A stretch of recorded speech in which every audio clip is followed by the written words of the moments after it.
আল্লাহ বলছে আমাকে ভয় কর তোরা, ইত্তাকুল্লাহ। এই শব্দটা বলেও আল্লাহ বললেন হাক্কা তুকাতিহি, ভয়টা করার মতো করিস। কথা বলে না। দুনিয়া জমিনে নামাজ আদায় করি, রোজা আদায় করি, হজ আদায় করি, যাকাত আদায় করি, মসজিদ বানিয়েছি, মসজিদের প্রেসিডেন্ট হয়ে গেলাম, বিরাট বড় বড় শিক্ষা প্রতিষ্ঠান চালালাম, জবান দিয়ে মিথ্যে কথাগুলো একবারও আটকাতে পারলাম না, পরনিন্দা জবান থেকে বন্ধ করতে পারলাম না, চগলখুরি জীবনে কোনোদিন আটকাতে পারলাম না, সুদের মাল জবানে আটকাতে পারলাম না, সমাজের বুকে মেরে নেওয়া কেড়ে নেওয়া আটকাতে পারলাম না, গান বাজনা সিনেমা জিনা ব্যভিচার জীবনে ধারণ করলাম। ও বাবাজিরা, নামাজ রোজা হজ যাকাত যতটুকু করেছো বাপ, আল্লাহর ভয়ে করো না।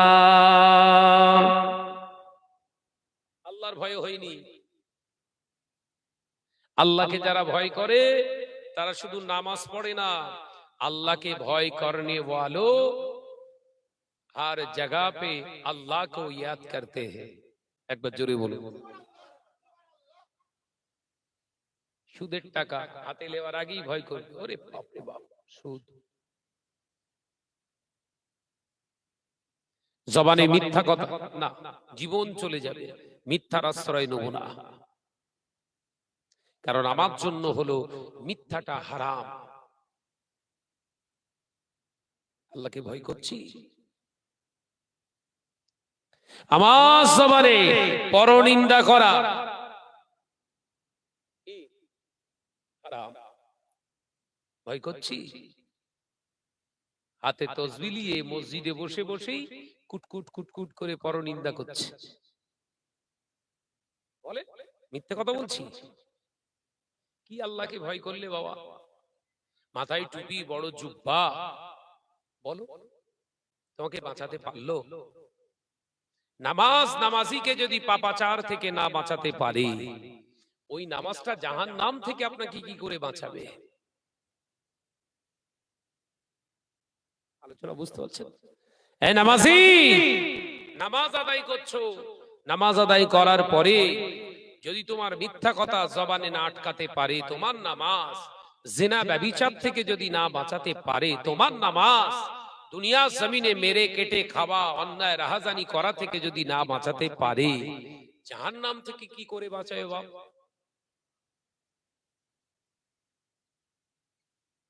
বলে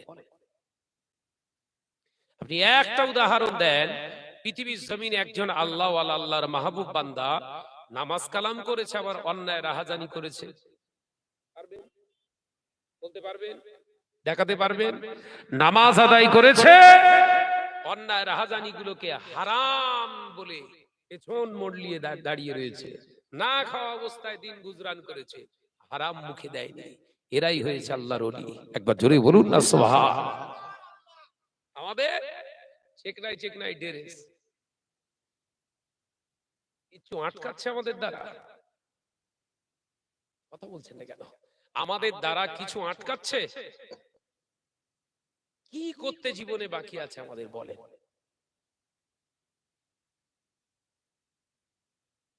মুজাদ্দিদুজ্জামান আমির শরিয়ত আলা হযরত দাদা পীর রাহমাতুল্লাহ আলাইহি এই বাংলার জমিনটাকে সাজিয়েছিলেন কেন? নাম কা ওয়াস্তে তারা মুসলমান ছিল, নাম কা ওয়াস্তে মুসলমান। নাম আব্দুর রহিম, পুরাতন ইটের পাঁজার কাছে যে সেজদা করে। নাম আব্দুর রব, বট গাছেতে সুতো বেঁধে মান্নত করে। এই ছিল তো? কথা বলছেন না কেন? এই বাংলার জমিনটা এগুলোই তো ছিল। এগুলোর বিরুদ্ধে গর্জে উঠেছিলেন একমাত্র বাংলার বীর সন্তান মুজাদ্দিদুজ্জামান আমির শরিয়ত আলা হযরত দাদা পীর রাহমাতুল্লাহ আলাইহি। একবার জোরে বলবেন না সুবহান। মুজাদ্দিদুজ্জামান দেখেছিলেন বাংলার জমিনে 10% মানুষ মুসলমান সুদের আওতাভুক্ত হয়ে গেছে। কত পার্সেন্ট? 10% মুসলমান সুদের দিকে ঝুঁকে পড়েছে। সমস্ত আলেম ওলামাদেরকে নিয়ে ডেকে এক জায়গায় বসে মাশওয়ারা করলেন, ও বাংলার ওয়াইজিন, আল্লাহর আলেম বান্দারা, আমি আবু বকর মনে করছি ওয়াজ নসিহত যেভাবে হচ্ছে হোক, কিন্তু দুটো টার্গেট নাও। এই সুদখোর, সুদের বিরুদ্ধে তোমরা এবার গর্জে ওঠো। মুজাদ্দিদুজ্জামানের হাতে হাত দিয়ে বাংলার আলেমরা ঐক্যবদ্ধভাবে গোটা বাংলা জমিনে সুদের বিরুদ্ধে আন্দোলন শুরু করেছিলেন।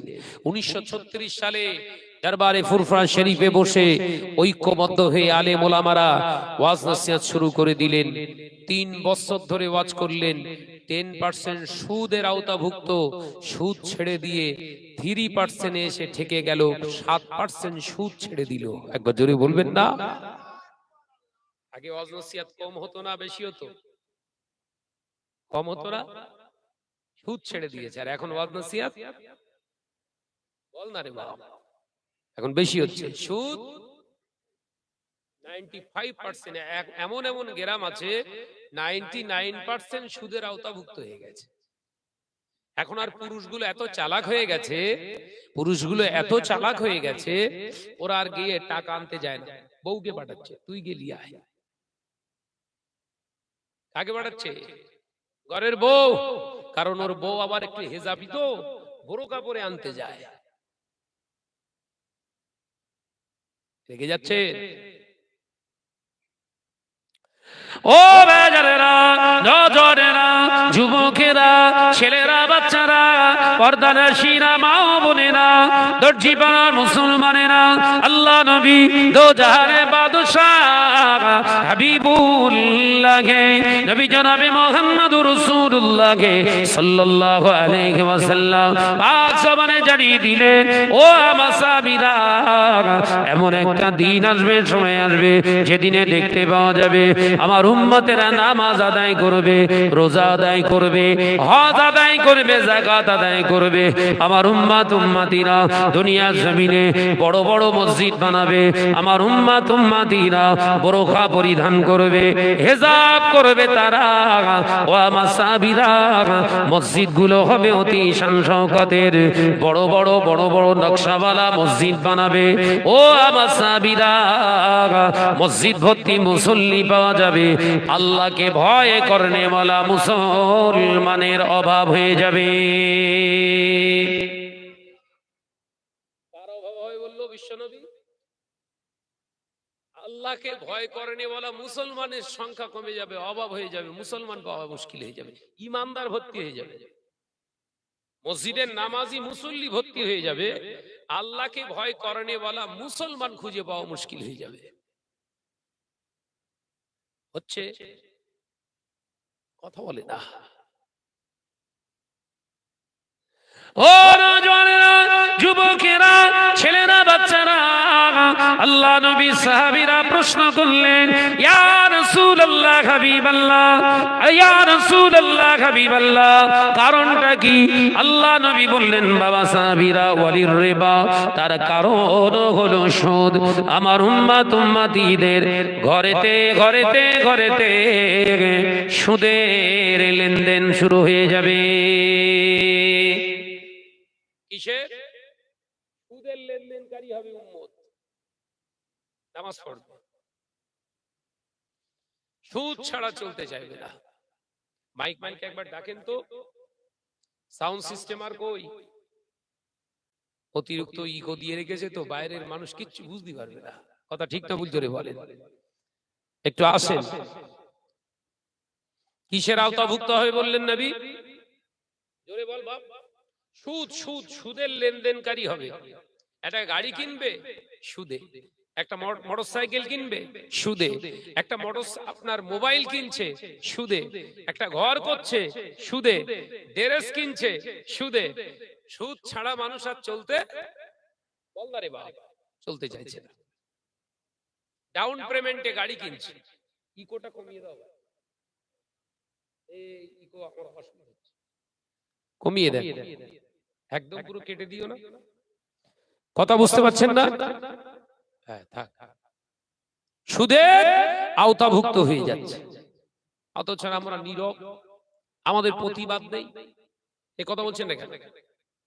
মুজাদ্দিদুজ্জামান আমিরুশ শরিয়াত আলা হযরত দাদা পীর রাহমাতুল্লাহ আলাইহির ভক্ত কারা ছিল? পাঁচ হুজুর কেবলার ভক্ত কারা ছিল? সুদখোরেরা। এই কথা বলছেন না কেন? বেনামাজিরা, দাড়ি কাটনেওয়ালারা। বলেন, সামনে ভয়ে দাঁড়াতে পারত না। এখন আমাদের কাছে এসে আমাদের সঙ্গে মুসাফা করে গলে গলে মেলাচ্ছে কারা? বল না রে বাবা। লটারি খোর, সুদ খোর, জেনা খোর, গান খোর, ফেরেববাজি, এই কথা বলছেন না কেন? এরা এখন গলে গলে মিলছে। আমি কি ভুল বলছি? শুনে রেখে দেন, কঠিন একটা সিচুয়েশন, পরিস্থিতি আগামী দিনে আমাদের জন্য আসছে। আমাদের সবাই হাতে করা, হাতে ইনকাম করা জিনিস আসছে ফিরে। অপেক্ষা করুন।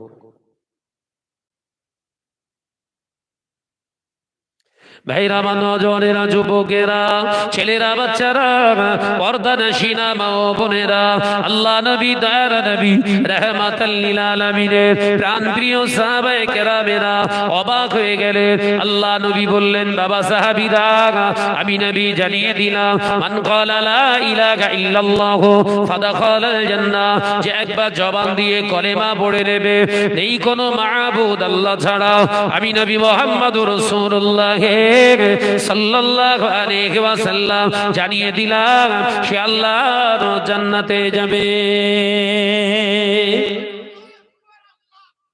যে একবার কলেমা পড়বে সে জান্নাতে যাবে। এ নওজওয়ানেরা, আবারও এই নবী, আবারও নূর নবী সোনার জবানে জানালেন, লাহমুন হারামা লা ইয়াদখুলুল জান্নাহ, যদি কোনো ব্যক্তি হারাম খেয়ে, যদি কোনো ব্যক্তি হারাম খেয়ে শরীর বানায়, শরীরে গোশত বানায়, হারামা লা ইয়াদখুলুল জান্নাহ, কখনো কখনো ওর নসিবে জান্নাত হবে না। আমি নবী জানিয়ে দিলাম, শরীরটা যারা, শরীরে গোশতটা যারা হারাম খাদ্য খাওয়ার কারণে যাদের শরীরে গোশত তৈরি হয়েছে, মাংস তৈরি হয়েছে, আমি নবী জানিয়ে দিলাম, লা ইয়াদখুলুল জান্নাহ, ওদের কঠিন কালেও জান্নাত নসিবে হবে না। একদিকে নবী বললেন যে একবার কলেমা পড়বে সে জান্নাতে যাবে, আবার ওই নবী বলছে হারাম খেয়ে শরীরে গোশত তৈরি হলে ও গোশত জান্নাতে। একই নবী কিন্তু। আবারও নবী জানিয়ে দিলেন, আসসালাতু মিফতাহুল জান্নাহ, নামাজ হলো বেহেশতের চাবি।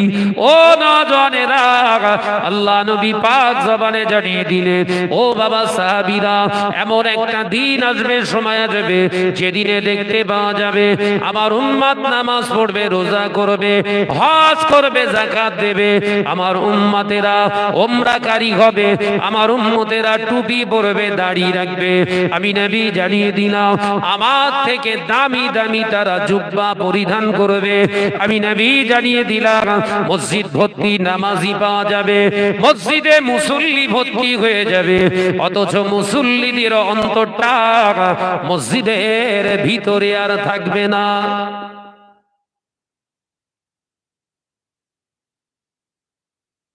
একই নবীর কথা বলছি, বলো।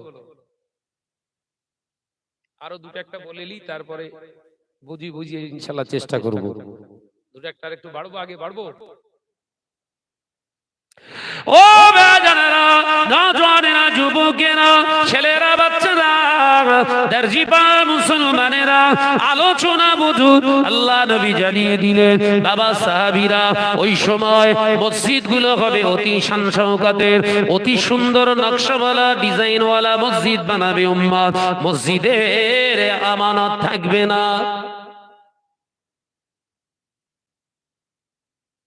মসজিদ একদম চকচকে ঝকঝকে হবে, মসজিদের আমানত থাকবে না।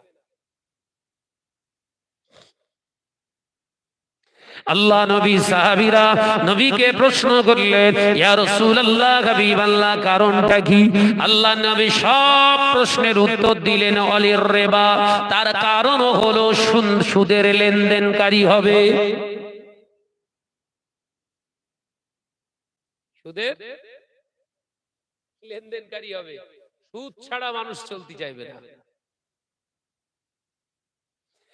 আজ থেকে 35-40 বছর আগে সোনাকে নিয়ে হাবড়া এলাকায় এই দর্জিপাড়ার মুসলমানদের ঘরগুলো ছিল কাঁচা। এই কাঁচা ঘরের মুসলমানের ঘরের ভিতর থেকে জিকির আজকারের কোরআনের আওয়াজ পাওয়া যেত। তখনকার মুসলমানদের ঘরের মা বোনো, মা আমার দাদিমা চাচিমা গুলা 8 পেড়ে শাড়ি পরিধান করেছে। তাদের চুল দেখা যেত না, কানের দুল দেখা যেত না, পেট দেখা যেত না, পিঠ দেখা যেত না।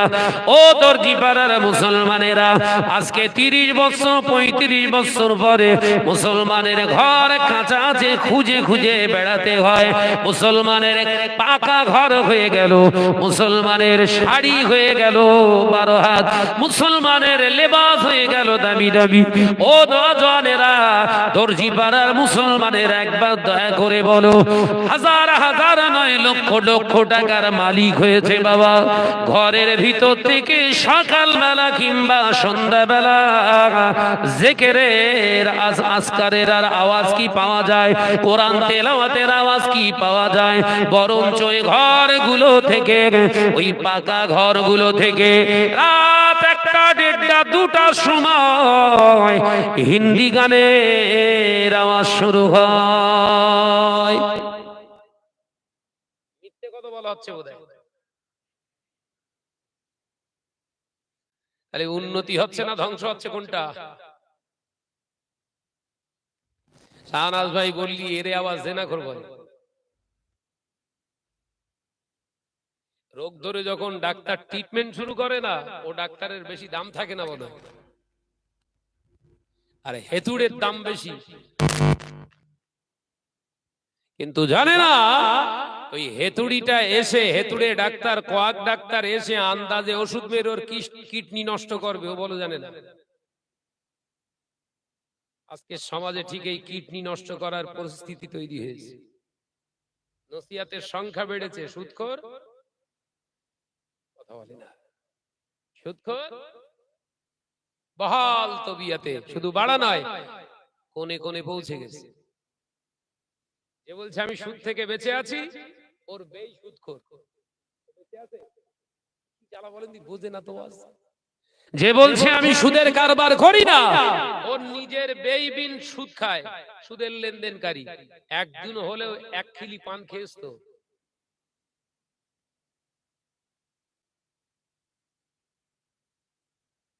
মোসাদ্দেদুজ্জামান ওই জন্য ভিত ঠিক করেছিলেন, বাংলায় ঈমান টিকিয়ে রাখতে গেলে মুসলমানদের সুদকে আগে উৎখাত করতে হবে। একবার জোরে বলুন না সুবহানাল্লাহ। আজকে সেই মেহনতটা কেউ দেয় না। মসজিদ তৈরি করব, কর কর কর কর। মাদ্রাসা করব, চল ওর পাশে আমিও আর একটা করব। আলেম সাইলাব, আলেম সাইলাব, মসজিদ সাইলাব, হাফেজ সাহেব সাইলাব, সুদখোর সাইলাব। ভেবে কুল পাওয়া যাচ্ছে না যে কি হবে আগামী দিনে। বিশ্বনবী বলেছিলেন এমন কিছু আমার উম্মত পাওয়া যাবে, এই সুদখোরের অত্যাচারে, এই গুনাহ থেকে নিজেকে বাঁচাতে এলাকা ছেড়ে পলায়ন করবে, ঈমান বাঁচানোর তাগিদে এলাকা ছেড়ে পালাবে। কেউ পাহাড়ের গুহায়, কেউ বা আবার আমি রাসূলুল্লাহর মক্কা মদিনা শরীফে আশ্রয় নেবে। একবার জোরে বলুন। দিন কিন্তু সেই দিকে, দিন কিন্তু সেই দিকে এগোচ্ছে। এখন যদি সাবধান না হন কিচ্ছু হবে না। মনে করছেন মসজিদ তৈরি করেছি, 5-7 লাখ টাকা দান করে দিয়েছি, হজ করেছি 2-4 বার, বিরাট মাদ্রাসা চালাচ্ছি, নাজাত পাওয়া যাবে। আপনি মাদ্রাসা চালিয়ে নাজাত পাওয়ার কোনো লাইন নেই আপনার। যদি বলেন কেন ভাইজান? মাদ্রাসার ছাত্রদেরকে খাওয়াচ্ছেন তো চাঁদা তুলে। কথা বলছেন না কেন? মাদ্রাসার ছাত্রগুলোকে খাওয়াচ্ছেন কোন টাকায়? আপনার ওই সেই বিশাল খাতিরের লোক ভাই, লটারি কাটার ওস্তাদ, ওই তো 50,000 দেয় বছরে। লটারি করে টাকা নিয়ে যদি মাদ্রাসার ছাত্রদেরকে খাইয়ে আলেম বানিয়ে মনে করো নাজাতের রাস্তা খুঁজছো, ওটা তোমার স্বপ্ন শুধু নয়, দুঃখ স্বপ্ন। মুজাদ্দিদুজ্জামান বাংলার জমিনে 800-র উপরে মাদ্রাসা বানিয়েছিলেন। সুবহানাল্লাহ বলেন। কটা বললাম? 800 মাদ্রাসা বানিয়েছিলেন। হুজুর কেবলা মাদ্রাসা প্রতিষ্ঠিত করে, কমিটি নির্মাণ করে, কমিটি তৈরি করে বলেছিলেন, বাবা বোর্ডিং এ চালু করবে না, বোর্ডিং খাওয়ার বিষয় তোমরা আগে ভেবো না, যে কটা মাদ্রাসার ছাত্ররা পড়বে তাদেরকে তোমরা জায়গিরি ব্যবস্থা করবে। কি ব্যবস্থা? জায়গিরি। মাদ্রাসায় যদি 30টা ছাত্র থাকে, এলাকার স্বনামধন্য ধনপতি অর্থওয়ালা এদের আন্ডারে এক একজনের দায়িত্ব দিয়ে দাও, দুবেলা বাচ্চাদের দুটো খেতে দেবে। বিনিময়ে ওই মাদ্রাসার ছাত্রদের কোনো একটা সময় বাজার করা হোক, সংসারের কাজ করা হোক, করিয়ে নেবে। এতে কি হবে? ওই মাদ্রাসার তলেবটার জন্য এই বাড়িতে খাওয়াটা হালাল হয়ে যাবে। একবার জোরে বলুন। তাহলে দাদা হুজুরের মূল লক্ষ্য ছিল কি? খাঁটি ইমানদার আলেম বানানো। আমাদের লক্ষ্য কি? 1000 আলেম বানাতে হবে। ওই ইমান নাই না থাকে যায়। কথাটা বুঝতে পারছেন তো নাকি? আবার যেন ভাববেন না শাহনাজ ভাই মাদ্রাসা বিরোধী হচ্ছে। মাদ্রাসা বিরোধী করছি। আসল উদ্দেশ্য কি? যদি আলেম হতেই হয়, আলেম বানাতেই হয়, তাহলে তাদেরকে ওই মাদ্রাসার বাচ্চাগুলোকে হালাল খানা খাওয়াও। যদি না হয়, যদি মনে করেন না পারবো না, তাহলে মাদ্রাসা চালান সিস্টেম করে, মাসে 1500 টাকা কি 2000 টাকা আপনাদের দিতে হবে প্রতি মাসে। আলেম হওয়ার যাদের ইচ্ছা, করার ইচ্ছা থাকবে, তারা খরচ বহন করুক। আপনি কেন ওর জন্য নিজের কবরটা লাল করে ফেলছেন? এই কথা বলছেন না কেন? না, হিরো হাসতে হবে না। দাদা হুজুর 800 মাদ্রাসা করে রেখে গেছে, অন্তত আমি 100টা করি, তবেই তো সবাই আমার বলবে বড় হুজুর। কথা বলে না। ये हाल तो तेरा चाल है, मकसद तो तेरा माल है। मकसद तो तेरा माल है, लाखों को गुमराह बना दिया। ভাইরা, আমার নজনেরা, যুবকেরা, ছেলেরা, বাচ্চারা, পর্দানশীনা মা ও বোনেরা, আল্লাহ নবী দো জানে বাদশাহ হাবিবুল্লাহ নবী জনাবে মুহাম্মদুর রাসূলুল্লাহ সাল্লাল্লাহু আলাইহি ওয়াসাল্লাম লিখতে জিগারো সাহাবা, আমার নবী পাকের জলিল কদর হযরতে ফারুক আযম রাদিয়াল্লাহু তাআলা আনহু, আল্লাহ নবী দয়ার নবী, সাহাবায়ে কেরামেরা বসে আছেন। আল্লাহ নবী যখন বললেন, মান ক্বালা লা ইলাহা ইল্লাল্লাহু ফাদাখালাল জান্নাহ, ও আমার সাহাবীরা, যে একবার জবান দিয়ে কলেমা পড়বে, আমি নবী জানিয়ে দিলাম সে আল্লাহর রহমতের জান্নাতে যাবে। আল্লাহ নবী সাহাবী হযরতে ফারুক আযম উঠে দাঁড়ালেন, ইয়া রাসূলুল্লাহ হাবিবাল্লাহ, লা শাক্কা ফি ওয়ালা রাইবা ফি, ইয়া রাসূলুল্লাহ হাবিবাল্লাহ, বারহাক আপনি সত্য বলেছেন, বারহাক এর কথার ভিতরে কোনো সন্দেহ নাই। ইয়া রাসূলুল্লাহ হাবিবাল্লাহ, আমি ওমর তাহলে জান্নাতি। আল্লাহ নবী মুচকে হেসে বললেন, ওমর ঠিক বলেছো, তুমি হলে জান্নাতি। একবার জোরে হবে না? নবী বললেন, ওমর হ্যাঁ তুমি জান্নাতি। একবার বললেন, মান ক্বালা লা ইলাহা ইল্লাল্লাহু ফাদাখালাল জান্নাহ, মুসলিম শরীফের হাদিস বলছি, মাথার ভিতর ঢোকান। নবী সাহাবী ফারুকে আযম উঠে দাঁড়িয়ে বললেন, হুজুর আপনি যখন বলছেন জান্নাতি, তাহলে আমি ওমরও তো জান্নাতি। নবী বললেন, হ্যাঁ ওমর তুমি জান্নাতি। একবার জোরে বলুন। মানে সন্দেহ আছে? আর সন্দেহ আছে? কোনো সন্দেহের জায়গা নেই। বিশ্বনবী সাহাবী বললেন, হুজুর তাহলে শুনে রাখেন, আমি আর নামাজ পড়বো না।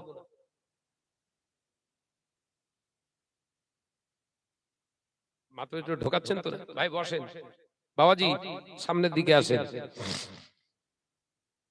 ফারুকে আযম হযরতে ওমর রাদিয়াল্লাহু তাআলা আনহু বললেন, আমি তাহলে হুজুর আর নামাজ পড়বো না বলো। বিশ্বনবী আবারও বললেন নাই বা পড়লে তবুও জান্নাতি। একবার জোরে বলুন ভাই, আর কোনো অসুবিধা আছে? বিশ্বনবীর জলিল কদর সাহাবীর অবাক, ভাই ওমর বলছে কি, ভাই ওমর বলছে কি? ইয়া রাসূলুল্লাহ, হাবিবাল্লাহ, আপনি দোয়া করেন তাহলে আমি আসি, আমি আর নামাজ পড়তে আসবো না। আল্লাহ নবী বললেন ফি আমানিল্লাহ, যাও ওমর যাও।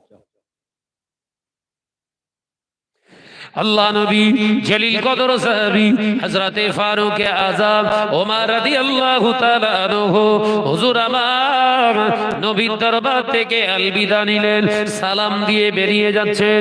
আল্লাহ নবী তার নবী রাহমাতাল লিল আলামিন দেখলেন ফারুক আযম মদিনার মসজিদুন নবী শরীফ থেকে হুজুর আমার বেরিয়ে পড়লেন। ও নওজওয়ানেরা, যুবকেরা, ছেলেরা, বাচ্চারা, এমন সময় আল্লাহ নবী জানিয়ে দিয়ে গেলেন, ও আমার সাহাবীরা, ও আমার সাহাবারা, আল্লাহ নবী আওয়াজ দিয়ে বললেন শুনে রেখে দাও, এরপরে এই ওয়াক্ত আসবে আসরের ওয়াক্ত। এই আসরের ওয়াক্তে ভাই বেলাল, হযরতে বেলাল আযান যখন দেবে তোমরা আযান শোনার সাথে সাথে দেরি করবে না, মদিনার মসজিদুন নবী শরীফে তোমরা এসে হাজির হয়ে যাবে, এসে সুন্নতটা আদায় করবে না। আজকে আসরের নামাজের সুন্নতটা পড়বে না, আজকের জন্য সুন্নত তোমরা আদায় করবে না, কারণ আযানের পরে পরে আমি জামাত করতে চাই। কেন ইয়া রাসূলুল্লাহ, হাবিবাল্লাহ, আসরের পরে পরে জামাত কেন করতে চান? আল্লাহ নবী জানিয়ে দিলেন আমার ওমর যাতে জামাত না পায়। একবার জোরে হবে না? কি বলছে?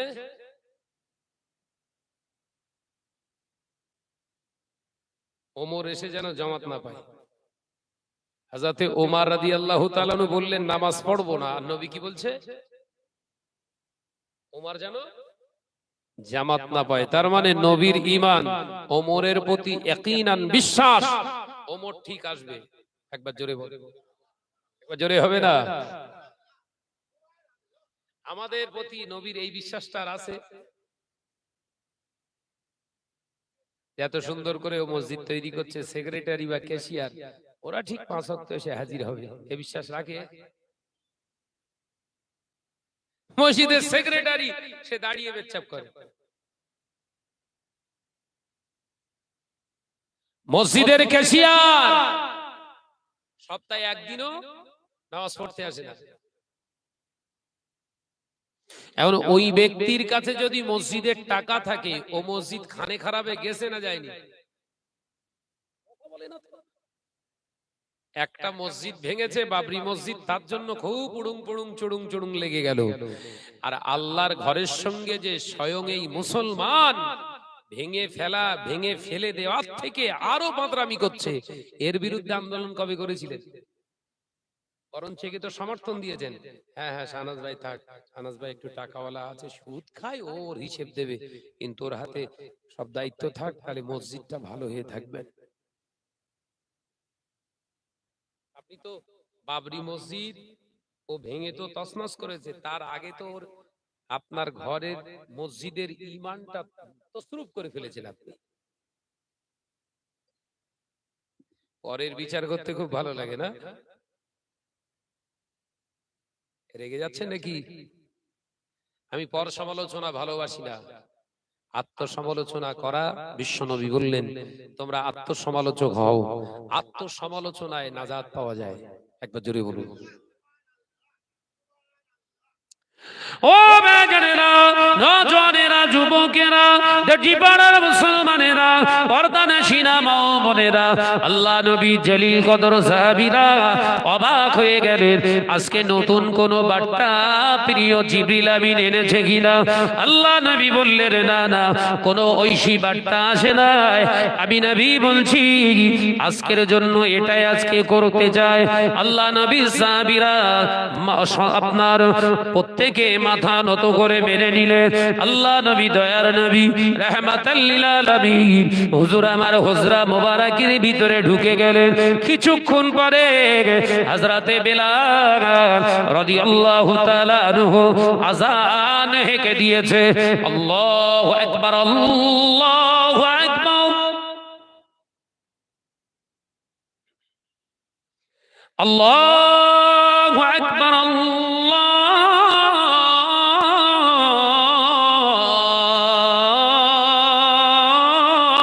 আকবার। সাহাবায়ে কেরামরা পাগলের মতো এসে দাঁড়িয়ে গেছে। একবার জোরে বলুন না। আর আমাদের তো আজান হলে কাজের স্পিরিট বাড়ে। কথা বলছেন না কেন? আজান শুনলে আমাদের কাজের স্পিরিট বেড়ে যায়। এই তো আমরা ঈমানদার। আল্লাহ কোরআনে বললেন, ইয়া আইয়ুহাল্লাযীনা আমানু ইযা নুদিয়া লিস-সালাতি মিন ইয়াউমিল জুমআ ফাসআউ ইলা যিকরিল্লাহ। একবার জোরে বলুন না। আজান যখন তোমার কানে আসে ওটা আজান নয়, আমার আহ্বান, আমার আজান। মুয়াজ্জিনের জবান দিয়ে আমি তোমাদেরকে ডাকি। একবার জোরে বলুন, তোমরা ইযা নুদিয়া লিস-সালাতি মিন ইয়াউমিল জুমআ ফাসআউ ইলা যিকরিল্লাহ। আমার নামাজের জন্য, আমার সঙ্গে কথোপকথনের জন্য, আমি আল্লাহর সঙ্গে জাস্টিফাই করার জন্য, তোমাদের লেনদেন আমি আল্লাহর সঙ্গে করার জন্য দুনিয়ার সব কাজ ছেড়ে দিয়ে প্রিপারেশন নাও। একবার জোরে বলুন। আর আমাদের কাজের স্পিরিট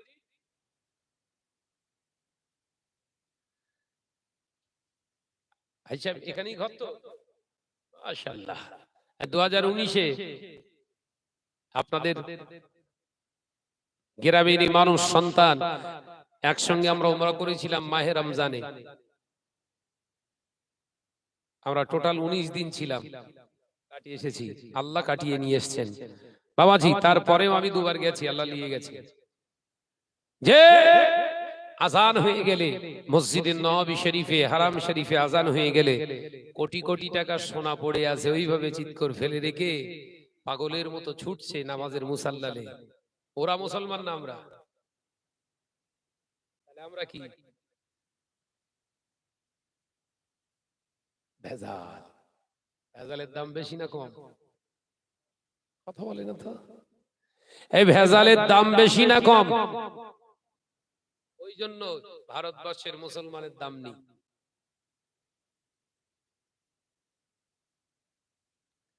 ফিলিস্তিনের জমিনের মুসলমান, গাজার জমিনের মুসলমানের সংখ্যা কম, অস্ত্র নেই, হাতিয়ার নেই, কিচ্ছু নেই। জিহাদ করছে আজকে 16 মাস। কমাস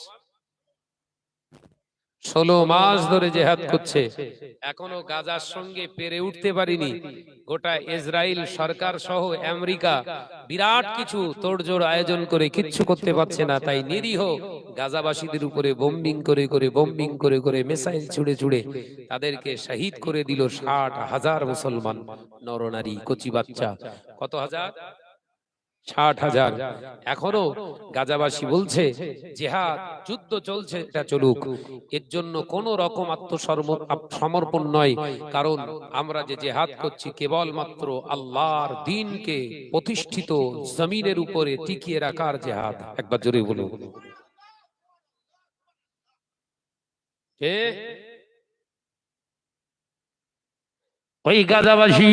ওই গাজাবাসী দোয়া করেছিলেন, আল্লাহ আমাদের ঘরের উপরে যেমন বোমগুলো এসে ওরা ফেলে দিয়ে চলে যায়, আল্লাহ তোমার বিচারের অপেক্ষায় রইলাম।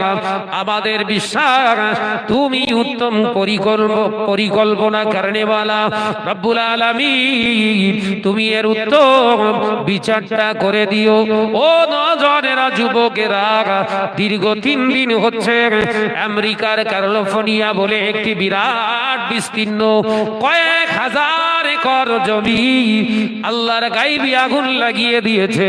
গোটা ক্যালিফোর্নিয়াটা, গোটা আমেরিকাটা ছেড়ে মানুষ পালিয়ে যাওয়ার চেষ্টা করছে।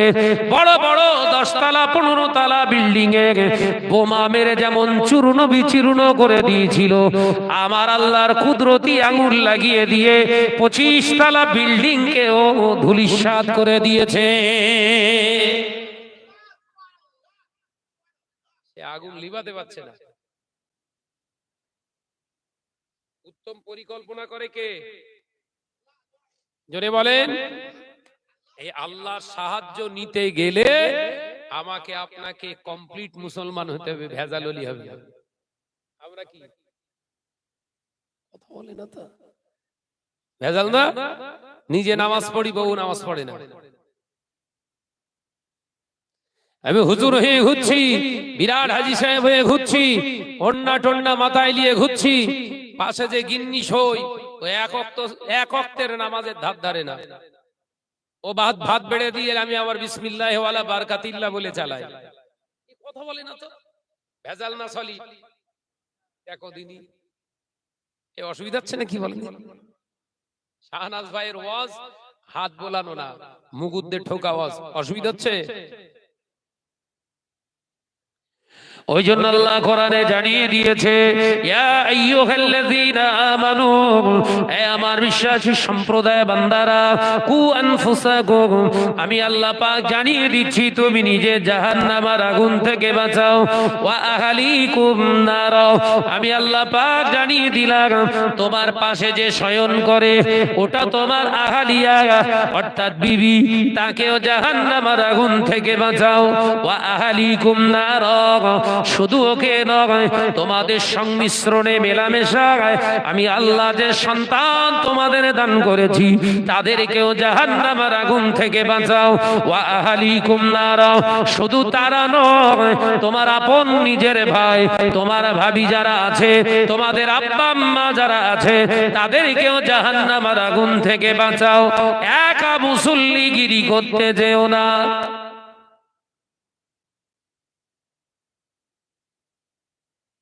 একা হুজুর সাজের কথা বলা আছে? আমি শাহনাজ নামাজ পড়লে আমার বউ কথা বলে না তো? সব পড়ে পড়ে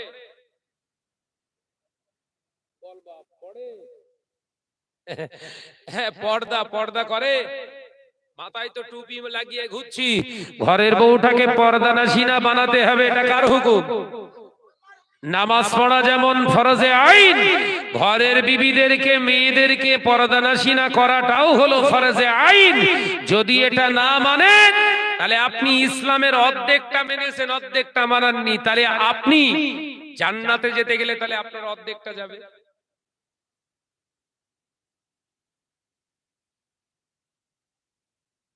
কথা বলে না।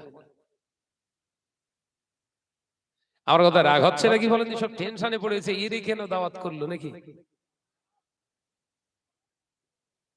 ভাই যত নকশায় ঘরে দেন না কেন অসুবিধে নেই, যদি ভিত ঠিক থাকে। ভিত যদি গন্ডগোল হয় আর উপরে নকশার উপরে নকশা ঝাড়তেছো, ওই নকশা চাপা না পড়ে না তোমার না মরণ হয়। আমি ভিতের কাজ করি সব জায়গায়, নকশা এর পরের যত আলেম ওলামা ভাইজান হুজুর কেবলা আছেন দরবারে ফুরফা শরীফ থেকে আমাদের নয়নের মনি, তিনি এসে ওয়াজ নসিহত করবেন যে নকশা যত রকমের ডিজাইন সুন্দর করে সাজওয়াট করে রেখে যাবেন। আমি অন্তত ভিতটা খুঁড়ে রেখে যাই ভালো করে, কারণ ভিত যদি না বাঁচাতে পারেন কোনো লাভ নেই।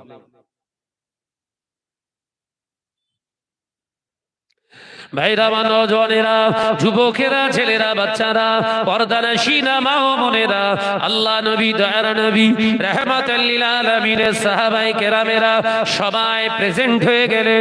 মদিনার মসজিদুন নবী শরীফের কাতারে কাতারে দাঁড়িয়ে গেলেন। ও নওজওয়ানেরা, মুরব্বিয়ানগণেরা, আল্লাহ নবী মদিনার মসজিদুন নবী শরীফের হুজুর আমার ইমামতির জায়গায় দাঁড়িয়ে গেলেন। দয়ার নবী ইমামতির জায়গায় দাঁড়িয়ে গিয়েছে।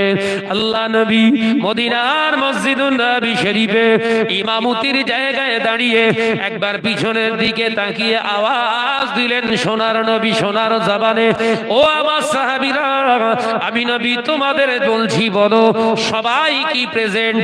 আল্লাহ নবী সাহাবীরা বললেন লাব্বাইক ইয়া রাসূলুল্লাহ হাবিবাল্লাহ। আল্লাহ নবী বললেন দেরি করো না, তাহলে মদিনার মসজিদুন নবী শরীফের দরওয়াজা জানালাগুলো আটকে দাও, ভেতর থেকে লক করে দাও, ওমর যেন ভিতরে না ঢুকতে পারে। একবার জোরে হবে না?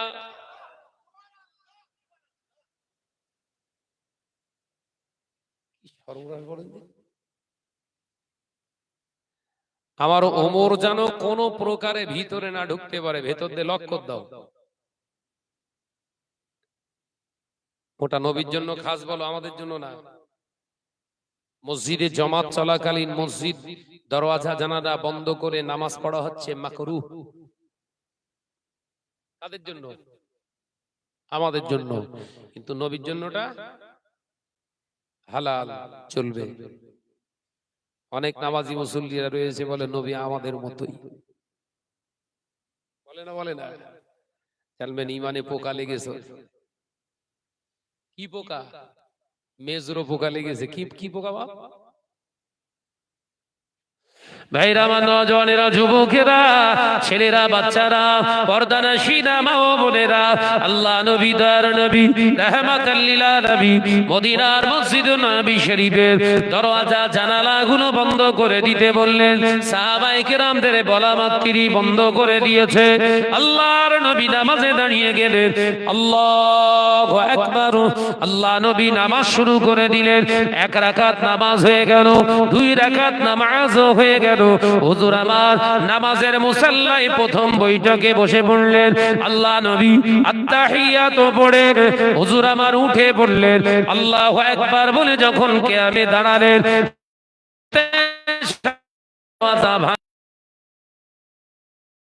সাহাবীরা নামাজ আদায় করছে। মতো ভেজাল নামাজি নয়, নামাজের ভিতরেও তিনি আওয়াজ শুনতে পাবেন। না না না, আল্লাহ নবী সাহাবীরা নামাজ আদায় করতেন। শত্রুদের তীর যদি গায়ে গেঁথে যেত, তাদের কোনো খবর থাকতো না। একবার জোরে হবে না? আর আমরা আল্লাহু আকবার বলে সূরা ফাতিহা শুনছি কিংবা পড়ছি, সামনে যদি একটা মশা এসে ঘোরাঘুরি করে, দেখছে কোথায় বসে, কথা বলে না কেন? মনে করছে তৈরি করে বলছি নাকি? দেখছে কোন সাইডে বসে। আর রহমানুর রহিম। কাতেল নামাজি। কি নামাজি? খুনি। খুনি এ নামাজি কি নামাজি বাপ? আচ্ছা, খুনি নামাজি, এর ঠিকানা জাহান্নাম। ঘড়ি নামাজি আছে। আল্লাহু আকবার। সামনে ঘড়ি, চুপ করে দেখতেছ কত মিনিট ইমাম সাহেব কেরাত পড়ে দেখি। এ নামাজি কি নামাজি? ঘড়ি নামাজি। আর একটা নামাজি আছে, বলবো অসুবিধা হচ্ছে নাকি? আল্লাহু আকবার। গালের ভিতরে কোনো পানের সুরুটি সেটা লেড়ে লেড়ে চকম চকম করে খাচ্ছে। কি নামাজি? রাক্ষসে নামাজি। সব জায়গায় খায়। ও নওজওয়ানেরা, যুবকেরা, ছেলেরা, বাচ্চারা, পর্দানশীরা মা ও বোনেরা, দর্জিপাড়া মুসলমানেরা, আল্লাহ নবী দয়ার নবী রাহমাতাল লিল আলামিন হুজুর আমার সালাম ফেরালেন। আসসালামু আলাইকুম, আসসালামু আলাইকুম ওয়া রাহমাতুল্লাহ। আল্লাহ নবী সালাম ফেরালেন। দুই দিকে সালাম ফিরিয়ে আল্লাহ নবী ডান দিক থেকে ঘুরে বসলেন। নবী আমার দিন ও দুনিয়ার বাদশাহ হাবিবুল্লাহ নবী জনাবে মুহাম্মদুর রাসূলুল্লাহ সাল্লাল্লাহু আলাইহি ওয়াসাল্লাম হুজুর সালাম ফিরিয়ে ডান দিক থেকে ঘুরে বসলেন। তাকিয়ে দেখলেন যে ওমর বলেছিল নামাজ পড়তে আসবো না, সেই ওমর শকরের পিছনে দাঁড়িয়ে নামাজ আদায় করছে।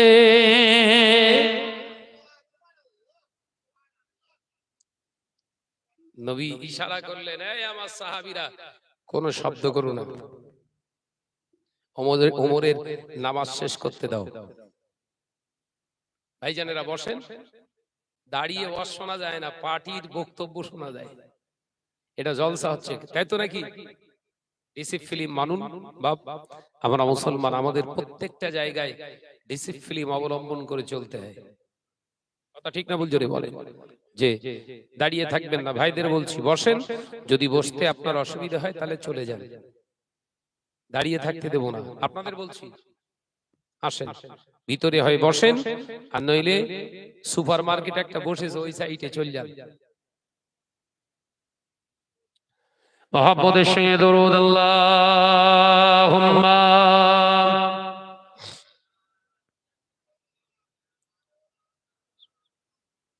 একটু আওয়াজ দেন ওয়া আলা আলি।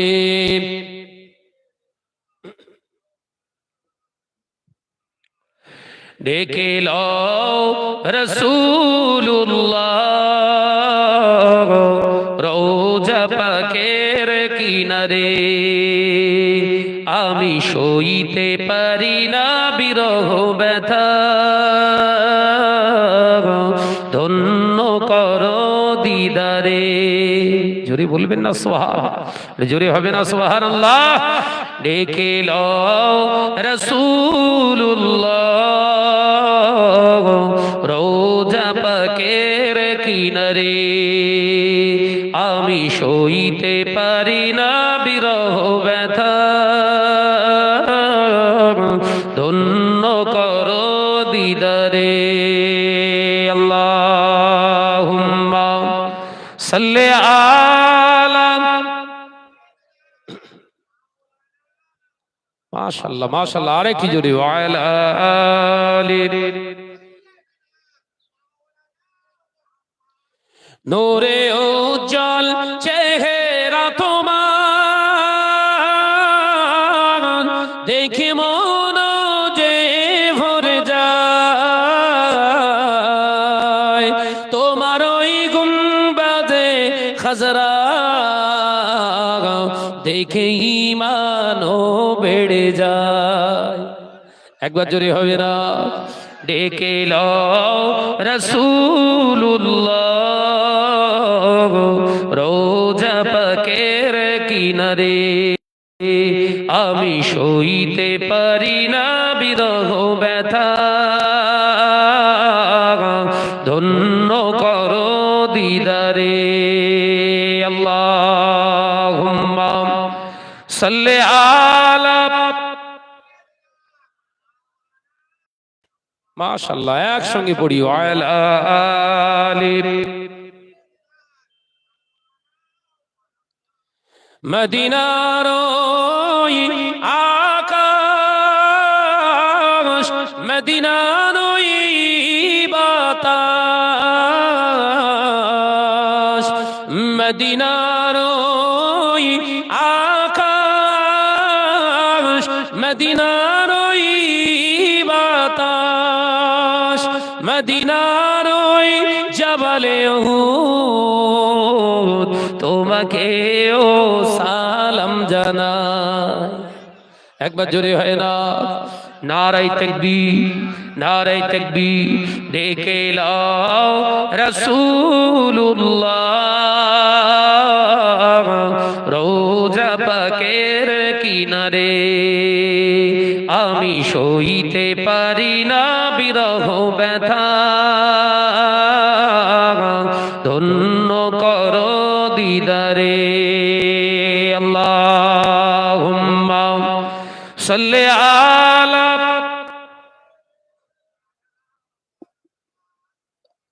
আরো জোরে পড়ি ওয়া আলা আলি।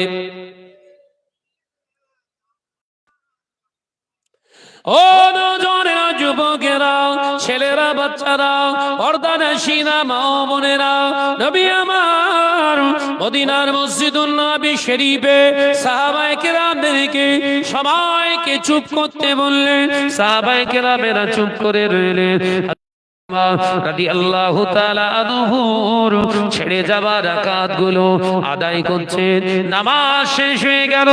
আল্লাহ নবী আওয়াজ দিয়ে ডাকলেন, বাবা ওমর, ও বাবা ওমর, কে তোমাকে নামাজ পড়তে আসতে বললো? বাবা তুমি তো বলেছিলে নামাজ পড়বে না, কেন তুমি নামাজ পড়তে এলে? বাবা ও বাবা ওমর, তুমি কেন মদিনার মসজিদুন নবী শরীফের দরওয়াজাটা ভেঙে ফেললে?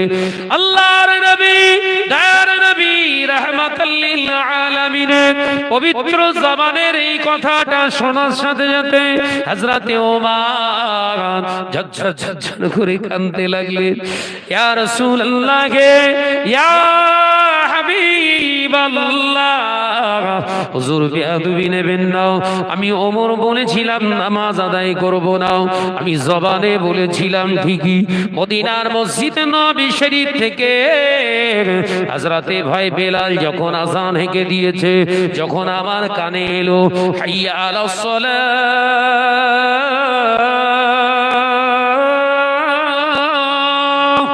ইয়া রাসূলুল্লাহ, ইয়া হাবিবাল্লাহ, ওই আওয়াজটা আমার কানের ভিতরে ঢুকে গিয়ে অন্তরে যে আঘাত এনেছে, ইয়া রাসূলুল্লাহ, হাবিবাল্লাহ, আমার ভিতরটা ছটফটানি শুরু হয়ে গিয়েছে।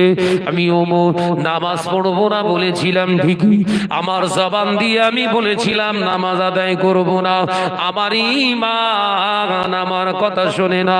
ইয়া রাসূলুল্লাহ, হাবিবাল্লাহ, আমাকে ধাক্কা মেরে মেরে ধাক্কা মেরে মেরে আমার ঈমান মদিনার মসজিদুন নববী শরীফে হাজির করে দিয়েছে। ইয়া রাসূলুল্লাহ, ইয়া নবী আল্লাহ, হুজুর মদিনার মসজিদুন নববী শরীফে যে দেখলাম সবাই নামাজ আদায় করছে, ঘরের দরওয়াজা জানালা বন্ধ, মদিনার মসজিদুন নববী শরীফের ভিতরে ঢোকার রাস্তা বন্ধ হয়ে গিয়েছে।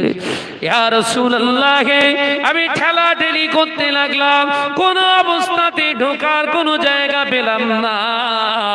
গোটা মদিনার মসজিদুন নববী শরীফটা ঘুরে ঘুরে ঘুরে ঘুরে দেখতে লাগলাম কোথা দিয়ে প্রবেশ করা যায়। ইয়া রাসূলুল্লাহ, হাবিবাল্লাহ, ঘুরে ঘুরে কোথাও দিয়ে যখন প্রবেশের রাস্তা পেলাম না, আমার কাছে দুটো অপশন। ইয়া রাসূলুল্লাহ, হাবিবাল্লাহ, আমি মদিনার মসজিদুন নববী শরীফের দরওয়াজার সামনে দাঁড়িয়ে দুটো অপশন আমার কাছে আমি পেলাম। এক নাম্বার অপশন, আমার জামাত ছেড়ে দিতে হবে। ইয়া রাসূলুল্লাহ, হাবিবাল্লাহ, আমার জামাত কাজা হয়ে যাবে। হুজুর, আমি ওমর চিন্তা করতে লাগলাম, আমার জীবনে তো জামাত ছাড়া নাই, আমার জীবনে তো জামাত কাজা নাই। আজকে যদি আমি জামাতটা ছেড়ে দেই আর আমি এই জমানে জামাতের কাজা আদায় করতে পারবো না। নামাজ কাজা হয়ে গেলে ওই নামাজটা কাজা আদায় করা যায়, জামাত আমি আদায় করতে পারবো না। ইয়া রাসূলুল্লাহ, হাবিবাল্লাহ, হুজুর, ওটা আমার জীবনে কমজোরি রয়ে যাবে। ইয়া রাসূলুল্লাহ, ইয়া হাবিবাল্লাহ, ইয়া রাহমাতাল লিল আলামিন, আমি দাঁড়িয়ে দাঁড়িয়ে চিন্তা করলাম দরওয়াজার পাল্লাটা যদি লাথি মেরে ভেঙে ফেলি, ধাক্কা মেরে দরওয়াজার খিলটা নষ্ট হয়ে যাবে, বিনিময়ে আমি অর্থ দিয়ে মিস্ত্রি লাগিয়ে ওটা যদি আবার রিপেয়ার করি, রিপেয়ার করা সম্ভব হবে। ইয়া রাসূলুল্লাহ, হাবিবাল্লাহ, দেরি সইল না, জামাত ধরার জন্য জোরে আল্লাহু আকবার বলে ধাক্কা মেরে দরওয়াজা ভেঙে মদিনার মসজিদুন নববী শরীফের ভিতরে ওমর ঢুকে পড়লাম। একবার জোরে হবে না? নারে তাকবীর! ইয়া রাসূলুল্লাহ, ইয়া নবী আল্লাহ, হুজুর, আমি অস্থির ওমর, আমি পাগলের মতো হয়ে গিয়েছিলাম ওমর, ভিতরটা আমার জ্বলন শুরু হয়ে গিয়েছিল। হুজুর, আমি এসে দরওয়াজা ভেঙে যখন ভিতরে ঢুকলাম, কাতারের সামনে নয়, কাতারের পিছনে পাশে আমি অন্য ভাইয়ের পাশে এসে দাঁড়িয়ে আল্লাহু আকবার বলে যখন নামাজে তাকবীরে তাহরিমা করে দাঁড়িয়ে গিয়েছি। ইয়া রাসূলুল্লাহ, হাবিবাল্লাহ, আমি ওমরের ভিতরের অস্থিরতা পাগলটা সাথে সাথে ঠান্ডা হয়ে গেছে। যে সেই নামাজ আমরাও পড়ছি, আমরাও পড়ি, আমাদের বিবিরা পড়ে না, আমাদের ঘরের মেয়েরা পড়ে না, আমাদের ঘরের ছেলেরা পড়ে না, আমাদের ঘরের ভাইয়েরা পড়ে না। একবারও চিন্তা করেছি আল্লাহ তো নামাজ পড়ার কথা কোরআনে মাত্র এক জায়গায় বলেছে। কোন জায়গায়? এক জায়গায় নামাজ পড়ার কথা ক জায়গায় আছে? অনলি ফর এক জায়গায়। আর 82 জায়গায় বলেছেন ওয়া আকিমুস সালাহ, নামাজকে তোমরা প্রতিষ্ঠিত করো, কায়েম করো। সুবহানাল্লাহ বলেন। নামাজ প্রতিষ্ঠিত করা আর নামাজ কায়েম করা, নামাজ কায়েম করা আর নামাজ পড়া দুটো এক না। আলোচনা বুঝতে পারছেন না? নামাজ পড়া মানে আপনি নামাজ আদায় করছেন নিজে একা, ওটা হলো নামাজ পড়া। আর ওয়াকিমুস সালাহ মানে নামাজকে প্রতিষ্ঠিত করা, আপনি নিজে নামাজ আদায় করেন, আপনার বিবি পড়ে না তাকেও করতে হবে। আপনার দুটো ছেলে, আপনার একটা যুবতী মেয়ে, তারা নামাজ পড়ে না, তাদেরকেও নামাজি নামাজিনী বানাতে হবে। এটার নাম হলো নামাজকে প্রতিষ্ঠিত করা। আল্লাহ নামাজ পড়ার কথা এক জায়গায় 30 পারা সূরাতুল কাউসারের ভিতরে আল্লাহ বললেন ফাসাল্লি লিরাব্বিকা ওয়ানহার। ক জায়গায়? নামাজ পড়ুন, নামাজটা আদায় করুন আর রবের নামে কুরবানি করুন। সুবহানাল্লাহ বলেন। ওই জোরে হলো কই? জোরে হলো কই? তাহলে বেনামাজির জন্য কুরবানি না বলো? এখান থেকে আর একটা ব্যাখ্যা আছে, এখান থেকে আর একটা ব্যাখ্যা আছে কি? বেনামাজিদের জন্য কুরবানি। এখন বড় কুরবানি দেয় কারা? এ বললি তো জীবনে দাওয়াত দেবেন না, কথা বলে না তো। এলাকার টপার গরু, বড় মোষ, বড় বকরি, বড় দুম্বা দিচ্ছে কে? এলাকার টপ র‍্যাঙ্কের বেনামাজি।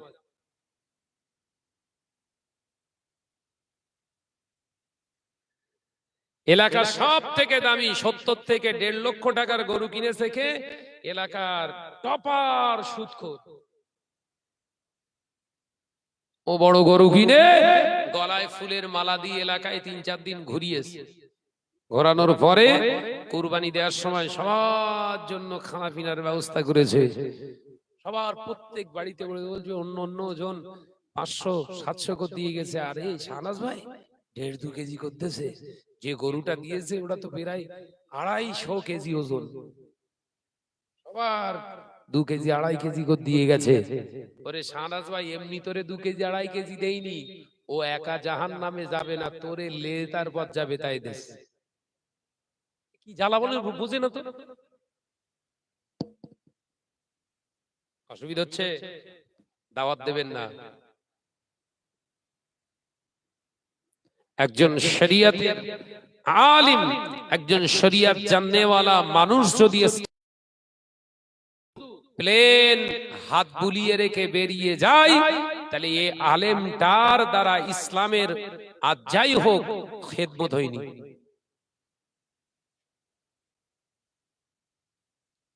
আজকে হারামখোরগুলো সমাজে এত দবদবানি কেন? আজকে সমাজে অন্যায়কারীরা রাষ্ট্রনায়ক কেন?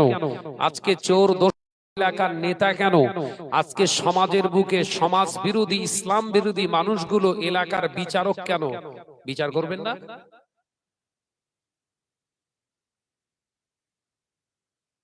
এর একটাই কারণ, নসিহত শেষ হয়ে গেছে, নসিহত নেই। আওয়াজ কথা বলছেন না কেন?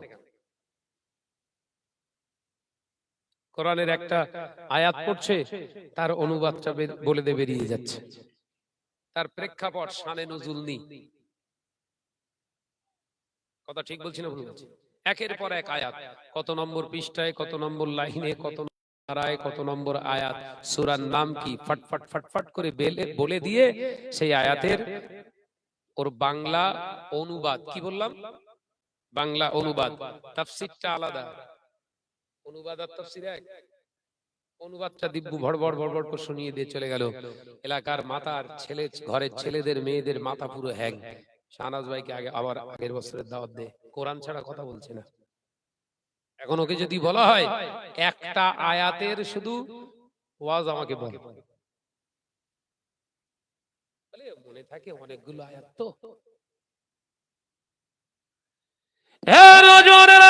যুবকেরা, ছেলেরা, বাচ্চারা, আমার আল্লাহ ইচ্ছা করলে রহমানুর রহিম, তিনি ইচ্ছা করলে হাবিবকে গোটা কোরআন শরীফটা একসঙ্গে দিয়ে দিতে পারতেন। আল্লাহ পাক ইচ্ছা করলে হাবিবের সিনাতে 30 পারা 6666টি কোরআনের আয়াত তিনি হাবিবের সিনা মোবারকে দিয়ে দিতে পারতেন। ও নওজওয়ানেরা, যুবকেরা, না না না, আমার আল্লাহ পাক প্রথম 5টা আয়াত কি 7টা আয়াত নাজিল করলেন, আবার 19 দিন কোরআনতে আপনার নাজিল করা বন্ধ করে দিলেন। আমার আল্লাহ জানিয়ে দিলেন পদ্ধতিটা। ও আমার হাবিব, আমি আল্লাহ ইচ্ছা করলে আপনার সিনা মোবারকের ভিতরে গোটা কোরআন শরীফটা ঢুকিয়ে দিতে পারতাম। না না না, এতে উপকার কিছু হবে না, বরঞ্চ ক্ষতি হয়ে যাবে। তাই আমি আল্লাহ পাক আপনার সিনাকে প্রশস্ত করে দিয়ে আমার 6666টি আয়াতে কারিমা 23 বছর ধরে আপনার সিনাতে ধারণ করিয়েছি। কতদিন? 23 বছর। অর্থাৎ গুণ করে দেখেন, 23 ইন্টু 365 অর্থাৎ 8395 দিন। কতদিন? আয়াতে কারিমা কত? 6666। আর সেই নবীরকে কোরআন বুঝতে এবং বোঝাতে সময় নিলেন আল্লাহ 8395 দিন। আপনারা তো মাদ্রাসায় পড়েননি কোনোদিন, আপনারা তো জীবনে অনেকে আরবিটা পড়েননি কোনোদিন। এখন আমি শাহানাত যদি এসে 5টা আয়াতের ব্যাখ্যা আপনাদেরকে বোঝানোর চেষ্টা করি, বুঝবেন?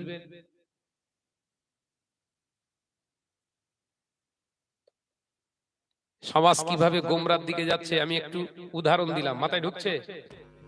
আলেম আসলে বললেন, হুজুর 2-10টা দরকার নেই, একটা আয়াতের মূল্যায়ন করে আমাদেরকে দিয়ে যান। কটা আয়াত? একটা। ও নওজওয়ানেরা, যুবকেরা, ছেলেরা, বাচ্চারা, পর্দানশীনা মা ও বোনেরা, 6666টি আয়াত আল্লাহর নবীর জীবনে ধারণ করলেন। ওই নবীর হাদিস দাঁড়িয়ে গিয়েছে প্রায় 10 লক্ষর উপরে হাদিস হয়ে গেল। কোরআন তো থিওরি হিসাবে আল্লাহ দিলেন, আর ওই কোরআনের আমল করতে গিয়ে নবীর জীবনে প্র্যাকটিক্যাল রূপ নিয়ে নিয়েছে 10 লক্ষর উপরে হাদিস। একবার জোরে হবে না? 6666টি আয়াতের মর্যাদা বেরিয়েছে 10 লক্ষর উপরে হাদিস। সুবহানাল্লাহ বলেন না? তাহলে কোরআনের আয়াত বোঝাতে গেলে হাদিসের কত দরকার? যে আমার নওজওয়ানেরা, যুবকেরা, আজকে সমাজে, মুসলিম সমাজ যে অবক্ষয়, অধঃপতন, মুসলিম সমাজ যে বিব্রত, মুসলমানের ভিতরে যে অস্থিরতা, এর একটাই কারণ, কোরআনকে নির্ণয় করে সমাজ উপস্থাপন করা মানুষের সংখ্যা অনেক কম, অনেক কম হয়ে গেছে। ও ভাইয়েরা, নওজওয়ানেরা, যুবকেরা, ছেলেরা, বাচ্চারা, পর্দানশীনা মা ও বোনেরা, আমার আল্লাহ পাক হাবিবকে জানিয়ে দিলেন, হে আমার হাবিব, আমি আল্লাহ পাক আল্লাহ তাআলাকে জানার জন্য, আমি আল্লাহকে চেনার জন্য, আমি আল্লাহ পাককে বোঝার জন্য, আমি আল্লাহর নৈকট্য হাসিল করার জন্য আপনার প্রথম সূত্র ধরিয়ে দিলাম, ইকরা বিসমি রাব্বিকাল্লাযী খলাক। আমি আল্লাহ পাক আল্লাহ তাআলা জানিয়ে দিলাম, আপনি পড়ুন। ইকরা মানে আপনি পড়ুন, ইকরা পড়ুন। বিসমি, বিসমি আসল মাদ্দা হলো বিসমি, কিন্তু কিরাতের ক্ষেত্রে আমরা পড়েছি বিসমি। ও নওজওয়ানেরা, যার অর্থ হলো, ভাব অর্থ হলো নাম, কার নাম? বিসমি রাব্বিকাল্লাযী খলাক, সেই রবের নামে আপনি পড়ুন যিনি তামাম কায়নাতের অধিপতি। তাহলে রবের সম্পর্কে আগে জানা আমাদের জরুরি। রব কে, তিনি কে? আল্লাহ পাক কোরআনে আবার ব্যাখ্যা দিয়ে দিলেন, আমি আল্লাহ পাককে তোরা পরিচয় নে, কুল হুয়াল্লাহু আহাদ, আমি আল্লাহ পাক এক, অদ্বিতীয়, আমি আল্লাহ এক, অদ্বিতীয়। আমি আল্লাহকে যদি আমায় প্রশ্ন করিস, আমি আল্লাহ উত্তর দিলাম, আল্লাহু লা ইলাহা ইল্লা হুয়াল হাইয়ুল কাইয়্যুম। আমি আল্লাহ আগে যেমন ছিলাম, আমি আল্লাহ এখনো তেমন আছি, আগামীতেও একই থেকে যাব। আমি আল্লাহকে কেন ভয় করবি? আমি আয়াতে কারিমা রেখেছিলাম কি, ইত্তাকুল্লাহ, আমি আল্লাহ, আমাকে তোমরা ভয় করো। এই আয়াত বলেছিলাম না? আমি এবারে বোঝাচ্ছি আপনাদের আল্লাহকে কেন ভয় করব। ও ভাইজানেরা, নওজওয়ানেরা, যুবকেরা, ছেলেরা, বাচ্চারা, আমার আল্লাহ জানিয়ে দিলেন আমাকে কেন ভয় করবি। আমি আল্লাহ, আমার পরিচয় নিলি, আমি এক একক, পৃথিবীর জমিনে আল্লাহুস সামাদ, দুনিয়ার জমিনে আমি আল্লাহ। আমার সম্পর্কে জ্ঞান তোদের কতটা রাখার দরকার। আমি আল্লাহ সবকিছুর মালিক হওয়ার পরেও তোরা আমাকে কেন মানবি? আমি আল্লাহকে এক বলে মেনে কেন ভয় করবি? কারণ লা তাখুযুহু সিনাতু ওয়ালা নাওম, আমি আল্লাহ পাক ঘুমের বিশ্রামের আমার কোনো প্রয়োজন হয় না। আমাকে ঘুম কোনোদিন স্পর্শ করতে পারে না। অর্থাৎ বান্দা দুনিয়াদারি করবি, কাজ কারবার করবি, বন্ধু বান্ধব করবি, জলসায় যাবি, জলসা করবি, জলসা শুনবি, কি করবি না করবি এটা মাথার ভিতরে ভয় রেখে চল। আমি আল্লাহ সব কিছু দেখতে পাই। দুনিয়ার কোন মন্ত্রী নয়, দুনিয়ার কোন নেতা নয় যে আধা ঘন্টা তার বিশ্রামের দরকার আছে।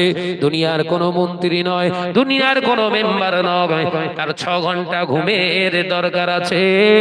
আমি আল্লাহ সম্পর্কে আগে জান, লা তাখুযুহু সিনাতু ওয়ালা নাওম, আমি আল্লাহ আমার ঘুমের কোনো প্রয়োজন হয় না। আমি ঘুম আমাকে কোনোদিন স্পর্শ করতে পারে না। আমি আল্লাহর তন্দ্রাচ্ছন্ন ভাব কোনোদিন আসে না। আমি আল্লাহ হলাম সদা অবস্থাতে সর্বদাই জাগ্রত। ও বান্দা, দুনিয়া জমিনে সবুতের তোরা ভয় খাস, দুনিয়া জমিনে সবুতের তোরা ভয় খাস। আমি আল্লাহকে কেন তোরা ভয় খাবি জানে? আমিও সবুত পেশ করব ময়দানের মাহশারে। আমি আল্লাহ পাক সবুত পেশ করব। এই সবুতটা কি জিনিস? কিরামান কাতিবিনা ইয়ালামুনা মা তাফআলুন। ওরে বান্দা, কোথায় যাস, কার সঙ্গে কি করিস, কোন অবস্থাতে কাটাস, কোন জায়গায় যাস, তারিখ ধরে, স্থান ধরে, নাম ধরে আমি আল্লাহ লিখে রাখার ব্যবস্থা করে তোর 2 সাইডে 2টো ফেরেশতা রেখে দিয়েছি। তাহলে ভয় কার করবেন? কোরআনের যুক্তি দিয়ে বোঝালাম, হাদিস বললে অনেক লম্বা হবে। কোরআনের যুক্তি দিয়ে বোঝালাম যে আল্লাহকে কেন ভয় করবেন। আল্লাহ নিজে দেখছেন না? আল্লাহ নিজে দেখেন পক্ষান্তরে বান্দা বান্দির অপকর্ম ভালো কর্ম সব লিখে রাখার। তাহলে ভয় কার করবেন? এখানে মিডিয়া আমার ওয়াজ রেকর্ডিং করছে, আমার ইউটিউব ভাইরা সব ওয়াজ রেকর্ডিং করছে। কথা বলতে গেলে আমার সাবধানতা অবলম্বন করতে হচ্ছে না, হয় না? কারণ কোরআনের আয়াত পড়তে যে সেই পেশের জায়গায় জের হয়ে গেছে, সেইটা কেটে এরা বাজারময় করে দিয়েছে, শাহনাজ কোরআন পড়তে পারে। তার উপরে কিছু মোল্লা মলি সাহেব আবার স্ট্যাম্প মেরেছে, কোরআন পড়তে পারে। এগুলো লিল্লাহিয়াতের জন্য না, বলো। নিজেকে বড় বানানোর একটা কৌশল। লিল্লাহিয়াতের হলে কি হতো? ফোন করে হলেও, সামনে না আসলেও বলতো, ভাইজান এই জায়গাটা আপনার এমন হবে। ঠিক না? বুঝছো রে? বলে আমি সূরাতুল জুমার একটি আয়াত পড়েছিলাম, ফাইজা কুদিয়াতিস সালাতু ফান্তাশিরু ফিল আরদি। ওই ফাইজা কুদিয়াতিস সালাতে হয়ে গেছে, কানের মুখী তো। ওইটাই সংশোধন করতে এসে প্রথম ওইটা ভালোভাবে তেলাওয়াত করে শেষে বললাম তেলাওয়াতটা ছিল এটা, দুবার ওই ভুল তেলাওয়াতটা করেছি, ওইটা আবার কেটে নিয়ে বলছে ভুল সংশোধন করতে গিয়ে আবার ভুল।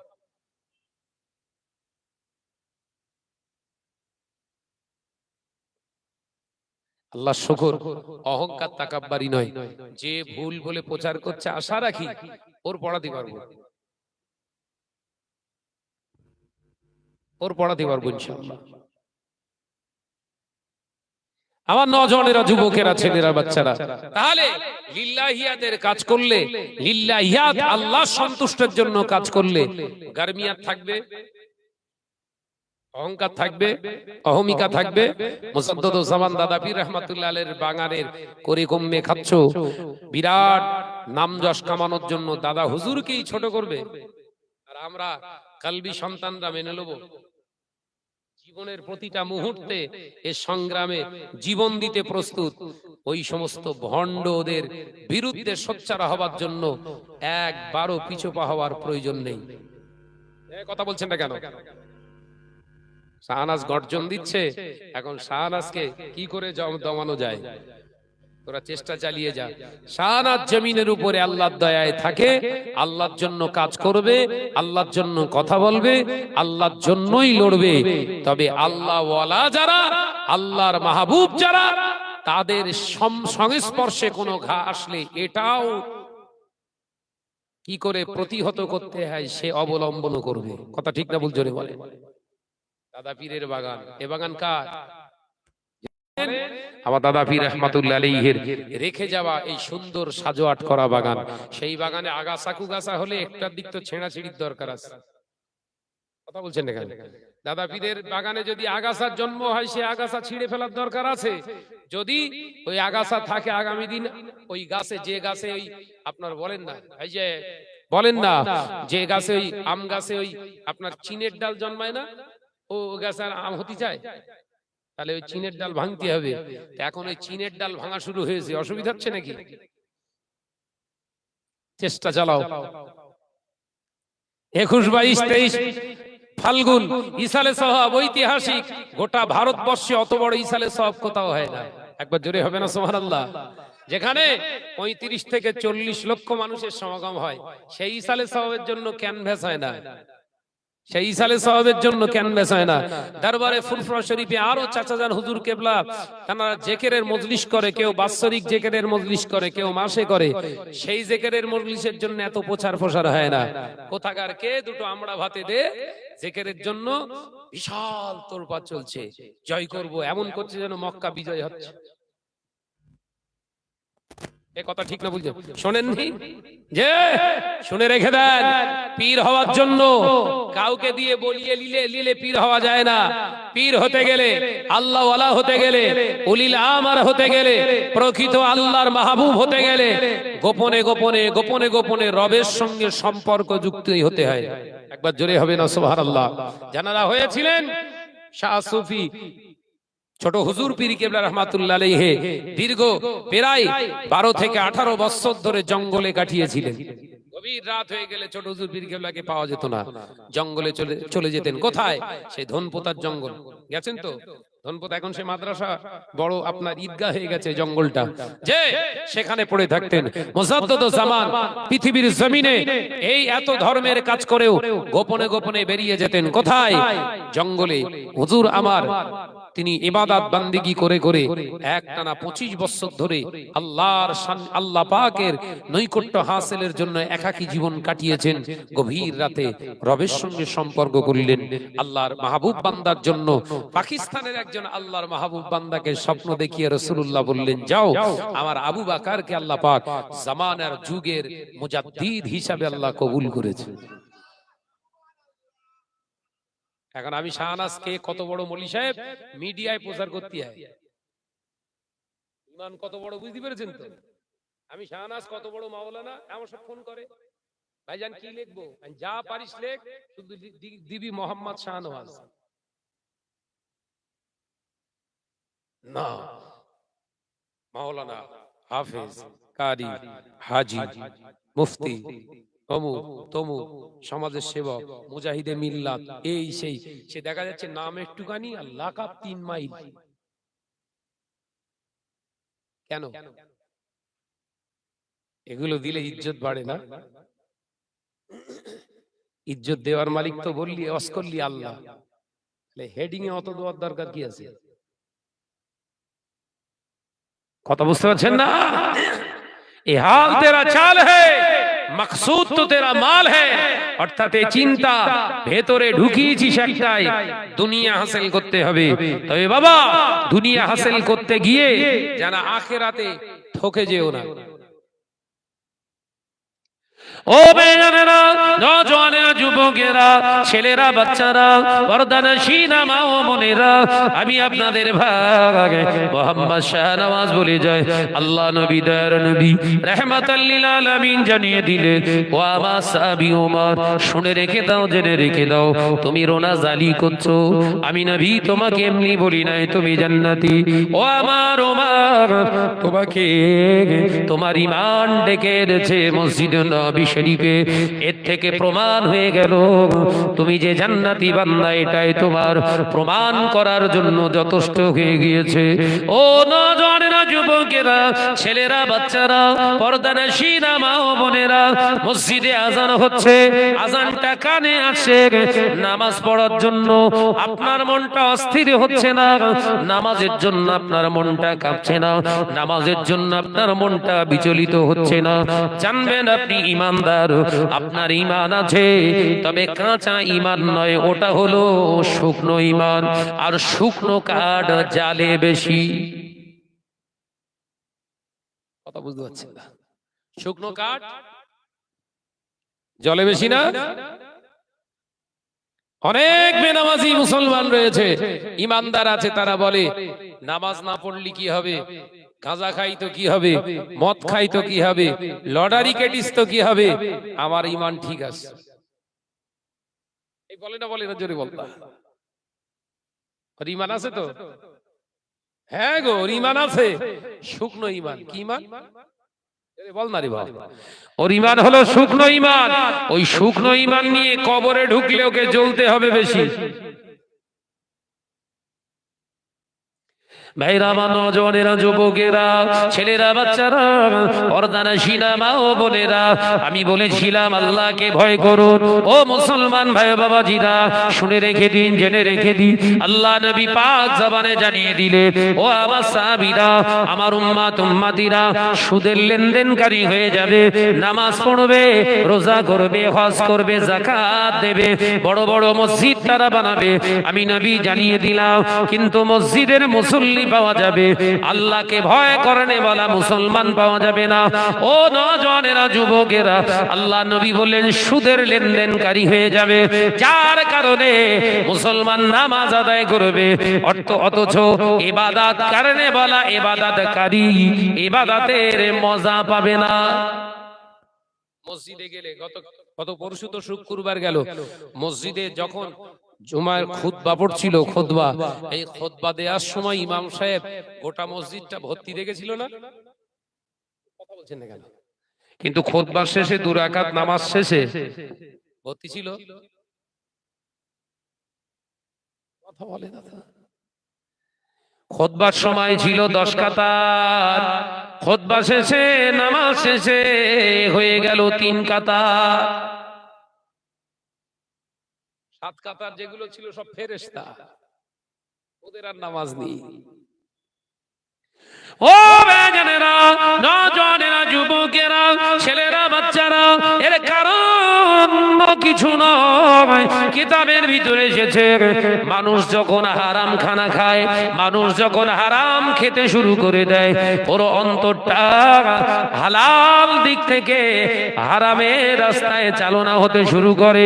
অর্থাৎ ইবাদত তো হালাল, ইবাদত তো আল্লাহর উপাসনা, আল্লাহর জিকির আজকার, ইবাদত তো আল্লাহর নৈকট্য হাসিল করার জায়গা, কিন্তু ইবাদতে ওর মনটা না বসার কারণ হলো হারাম খানা। ও নওজওয়ানেরা, যুবকেরা, মুসলমানেরা, ভালো করে বুঝুন, নামাজটা আপনার ঠিক হচ্ছে না, তার অন্য কোনো কারণ নয়। সুবহানাল্লাহ বললে আপনার নামাজ হয়ে যাবে, সুবহানাল্লাহ পড়লে নামাজ আদায় হয়ে যাবে। বাংলা আসামের হাজী মুফতি আজম আব্বাজান মেজলা হুজুর পীর কেবলা রাহমাতুল্লাহ আলাইহি হুজুর তাহকিকুল মাসাইল বলে একটি কিতাব লিখেছে। হুজুর এই কিতাবের ভিতরে জানিয়ে দিলে যে মুসলমানটা নামাজ আদায় করছে অথচ কিছু জানে না, সূরা ফাতিহা জানে না, অন্য সূরা জানে না, আমি মেজে হুজুর আবু জাফর মোহাম্মদ আজহুদ্দিন বলে দিলাম, সে সুবহানাল্লাহ সুবহানাল্লাহ পড়ে 40 দিন নামাজ আদায় করবে। আমার আল্লাহ ওই সুবহানাল্লাহ পড়নে वाला নামাজি কে, আমার আল্লাহ ওই সুবহানাল্লাহ নামাজ পড়াটাকে আল্লাহ দরবারে কবুল হয়ে যাবে। ও নওজওয়ানেরা, যুবকেরা, কিন্তু কারিয়ানা কেরাত পড়ে, ভালো আলেম, কোরআনের আয়াত যে কটা পড়ে তার মানেও জানে, খাবার খেয়েছে হারাম, এই হারাম খানা খাওয়ার কারণে ওর ইবাদত আল্লাহর দরবারে কবুল হবে না। কথা বুঝতে পারছেন না? তাহলে খানা হচ্ছে ইবাদতের মূল, কবুলিয়াতের একটি জায়গা। সেই জায়গা আজকে আমাদের ভিতরে সংকীর্ণ হয়ে গেছে না প্রশস্ত? জোরে বলেন। সংকীর্ণ হয়ে গেছে, ছোট হয়ে গেছে। যা পাচ্ছি, যা চাচ্ছি তাই দিচ্ছে, যা পাচ্ছি তাই খাচ্ছি, সব খেয়ে নিয়ে নামাজে দাঁড়িয়ে গেলাম আল্লাহু আকবার। বাবাজি শুনে রেখে দেন, অত সহজ না। নামাজ আল্লাহর জন্য, সেই আল্লাহ হলো পাক, সেই আল্লাহ হলো পাক, নামাজ সেটাও হলো পাক। আপনি যদি সেই নামাজটা আদায় করতে গিয়ে নাপাক হয়ে থাকেন, তাহলে আপনার নামাজটা হয়নি, ওটা সময় পাস করা হয়েছে। কথা বুঝতে পারছেন না? আমার সোনার মানিকেরা, নওজওয়ান যুবকেরা, চিন্তার পরিবর্তন ঘটান, নামাজ আদায় করুন, পাশে পাশে হালাল খানা খাওয়ার চেষ্টা করুন। 2 ওয়াক্ত পড়ছেন, সেই 2 ওয়াক্তটাই হালাল খানার মাধ্যমে হোক। 1 ওয়াক্ত পড়ছেন, হালাল খানার মাধ্যমে হোক, হালাল খাবারটাকে ঠিক করেন। কারণ ভিতরের যন্ত্র যদি খারাপ হয়ে যায়, মেশিনটা যদি খারাপ হয়ে যায়, পার্টসটা যদি ক্ষতিগ্রস্ত হয়ে যায়, যতই উপরে ভালো লাগাও না কেন, ও গাড়ি কিনতে এগোবার নয়। খেয়াল থাকবে তো বাপ? অর্থাৎ হালাল খানা খাওয়ার চেষ্টা করুন। আল্লাহ আমাদের সকলকে মূল্যায়ন করে চলার তৌফিক দেন, বলুন আমিন। আর একটু জোরে বলি আল্লাহুম্মা আমিন। বর্তমান যুগ সন্ধিক্ষণে মুসলমানদের আজকে দুর্বিষহ অবস্থা কেন? পৃথিবীতে মুসলমানরা সব থেকে নির্যাতিত। প্রায় 800 কোটি পৃথিবীর জমিনে মানুষ বসবাস করছে। প্রায় কিছু কম হোক, প্রায় সৃষ্টি থেকে পর্যন্ত 4000-এর উপরে ধর্ম এসেছে। এই 4000-এর ভিতরে বর্তমান যুগ সন্ধিক্ষণে প্রায় 2000-এর মতো ধর্ম অবলম্বী মানুষ বসবাস করছে। একটা ধর্মের মানুষ বিশ্বাসী, তাদের সংখ্যা হলো প্রায় 200 কোটি। একটা ধর্মের বিশ্বাসী মানুষ সংখ্যা কত? প্রায় 200 কোটি। এরা কারা? Only for Muslim. Muslim, one religion, একটা ধর্ম অবলম্বী মানুষের সংখ্যা কত বললাম? 200 কোটি। 800 কোটির পৃথিবীতে বসবাস করে 200 কোটি যারা সংখ্যায় 57টা কান্ট্রিজ যাদের হাতে নায়কত্ব যথারীতি যারা চালনা করছে, 57টা মুসলিম রাষ্ট্র মার খাচ্ছে এরা। আলোচনা মাথায় ঢুকছে? এদের ঘরের ছেলেদের শিক্ষা নেই, এদের ঘরের মেয়েদের শিক্ষা নেই, এদের ঘরের বাচ্চারা শিক্ষিতা হচ্ছে না, সব হচ্ছে। এদের ঘরে আলেম নেই, আলেম আছে। এদের ঘরে হাজী সাহেব নেই, আছে। এদের ঘরে আপনার হাবেজ সাহেব নেই, সব আছে। তাহলে এরকম হচ্ছে কেন? তার কারণ আমাদের মুখ ঠিক নেই। বলেন না। একটা মোবাইল চালাতে গেলে একটা ব্রেকের দরকার, আপনার ক্যামেরা চালাতে গেলে তার একটা ব্রেক আছে, একটা সাইকেল চালাতে গেলে তার দুটো ব্রেক আছে, একটা মোটর সাইকেল চালাতে গেলে তার দুটো ব্রেক আছে, একটা 4 চাকা গাড়ি চালাতে গেলে তার দুটো ব্রেক আছে, একটা উড়োজাহাজ চালাতে গেলে তার দুটো ব্রেক আছে, একটা পানির জাহাজ চালাতে গেলে তার ব্রেক আছে, কিন্তু যারা ড্রাইভার এদের ব্রেক নেই। কি হবে? কি হবে বলে? ড্রাইভার যদি তার জবানে ব্রেক না রাখে, হাতে পায়ে ব্রেক রাখার পরেও কিন্তু ড্রাইভারের মার খেতে হয়। আমি এই নতুন তো রাস্তা দিয়ে আসতে যে এই আপনাদের ওই কি বাবার নাম কি, হ্যাঁ, বামিহাটি পুরাতন বাজারটা পেরিয়ে ঈদগাটা টপকে চলে গেছি, ওখানে ব্রেক ছিল বলে কষেছি। এখন একজনকে জিজ্ঞাসা করার সময় মুখে ব্রেক নেই, হঠাৎ করে যদি বললুম দর্জি বাড়ি যাবো কোনটা বল, ঘুষি একটা খেতে হবে না, হবে না, কথা বলে না কেন? ঘুষিটা ফ্রি খেতে হবে, কারণ জবানে কি নেই? ব্রেক নেই। যে ওই জন্য শরিয়াতে বলছে এই জবানের ব্রেকটা তোমার আবশ্যক করে রাখো। কিভাবে ব্রেক? দুটো মহব্বতের বন্ধু এসে বলল, ভাই এলে সিগারেট খা, কিনতে হবে না, তুই তো কিনবি নে, এলে তুই খা। আমি দিব্য ওই জবানে ছেড়ে দিলাম,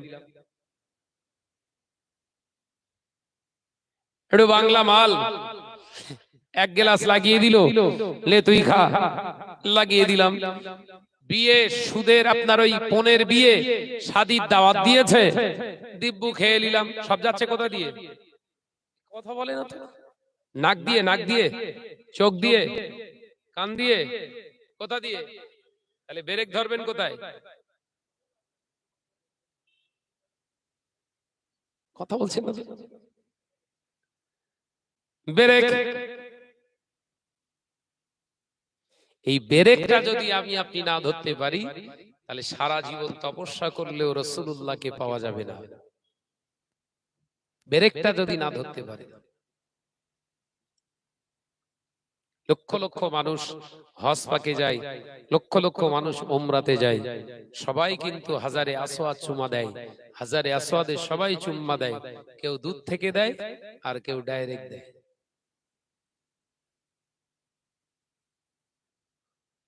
বলছি বুঝতে পেরেছি? 36 জন আমাদের টিমে ছিল 2019-এ, কেউ চুম্মা দিতে পারছে না। যখন বাড়িতে এসে ঘরে এসে বলছি হ্যাঁ চুম্মা দিয়ে এসছি, সব মাথা ঠুকতেস, কি করি কি হবে, আমার গা হলো না কেন জিজ্ঞাসা করে। আমি বললাম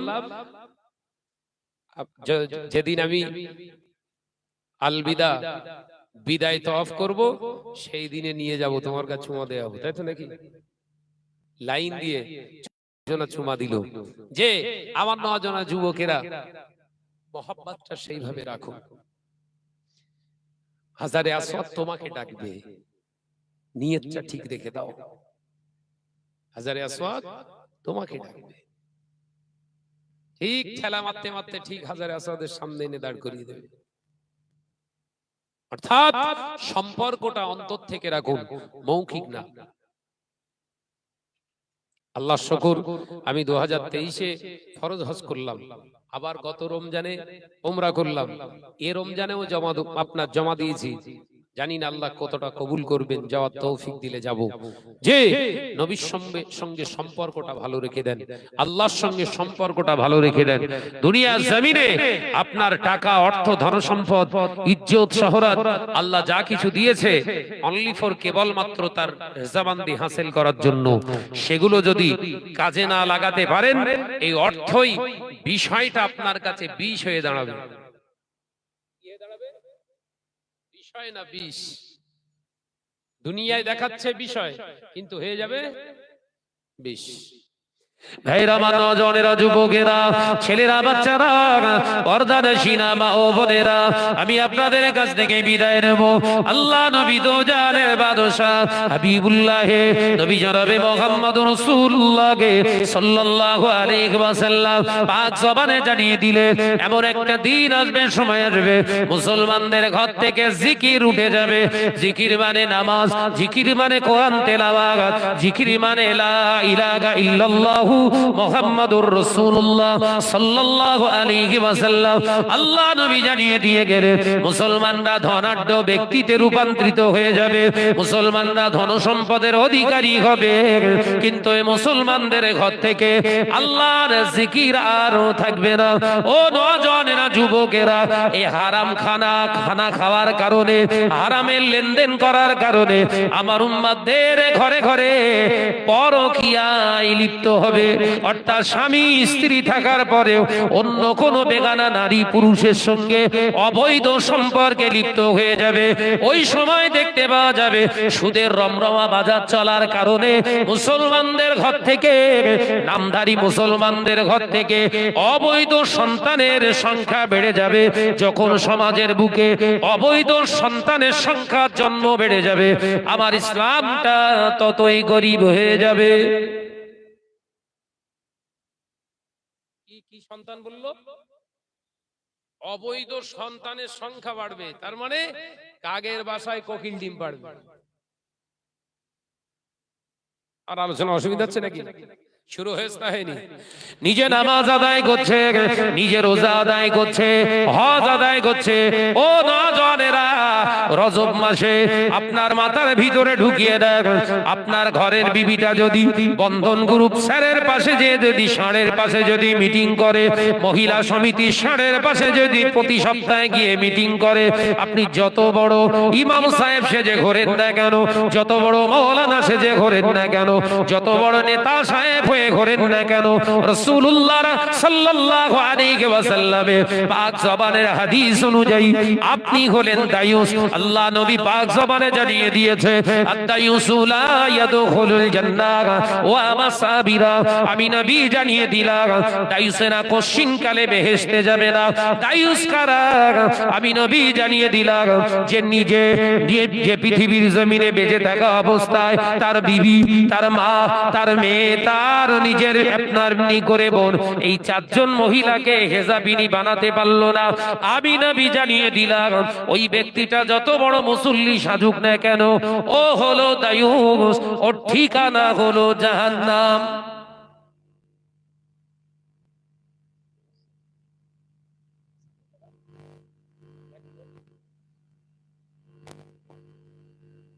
মাশাআল্লাহ, আমারও তো দেখতে দেখতে বেলা হয়ে গেছে, আবার সে যেতে হবে, সে আবার হাওড়া জেলায়, ভাই এই হুগলি জেলায় নবাবপুরে। জি, আমার ওঠার কথা ছিল 7টা 9টা, বাইরে একটু দেরি করলেন এসার জামাত করার কারণে। যাই হোক, আলহামদুলিল্লাহ। আপনারা রাগ করেননি তো? যে দিন ইসলামের রুজুকে শক্ত করে ধরেন, জিন্দেগি তৈরি করুন। তাকবীর দেন, নারায়ে তাকবীর। আর জোরে বলেন নারায়ে তাকবীর। আর চিল্লে বলেন নারায়ে তাকবীর। সিলসিলা হক মুজাদ্দিদুজ জামান, সিলসিলা হক মুজাদ্দিদুজ জামান, দরবারে আজিজিয়া, দরবারে আজিজিয়া, নারায়ে তাকবীর। একটু জোরে হবে না নারায়ে তাকবীর, চিল্লে হবে নারায়ে তাকবীর। জনাব ভাইজান হুজুর, জনাব ভাইজান হুজুর, নারায়ে তাকবীর, নারায়ে তাকবীর।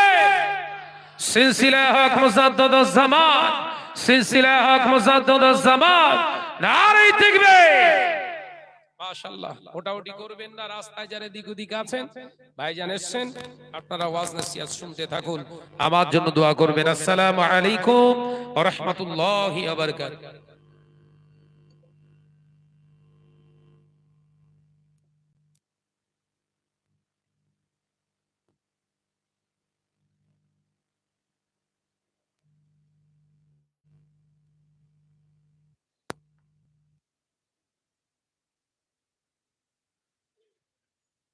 গ্রামবাসী সকলের কাছে আমার একান্ত আবেদন, ভাই আপনারা এদিকে ওদিকে ঘোরাফেরা না করে আমাদের ভাই শাহনওয়াজ খুব গুরুত্বপূর্ণ কথা বলছিলেন, আমরা সকলেই ধীরস্থিরভাবে শুনেছি, কিন্তু আমরা এখনো পর্যন্ত দেখতে পাচ্ছি যে আমাদের জলসা মজলিস একেবারেই খালি। ওই জন্যে আমন্ত্রিত যে সমস্ত আত্মীয় স্বজন, ভাই বন্ধু, মা বোনেরা আপনারা যারা এসেছেন, আপনাদের কাছে আবেদন, এবং গ্রামবাসী ভাই বাবাজি আপনাদের সকলের কাছে আমার একান্ত আবেদন, আপনারা এদিকে ওদিকে ঘোরাফেরা না করে পবিত্রতম মেহফিলে চলে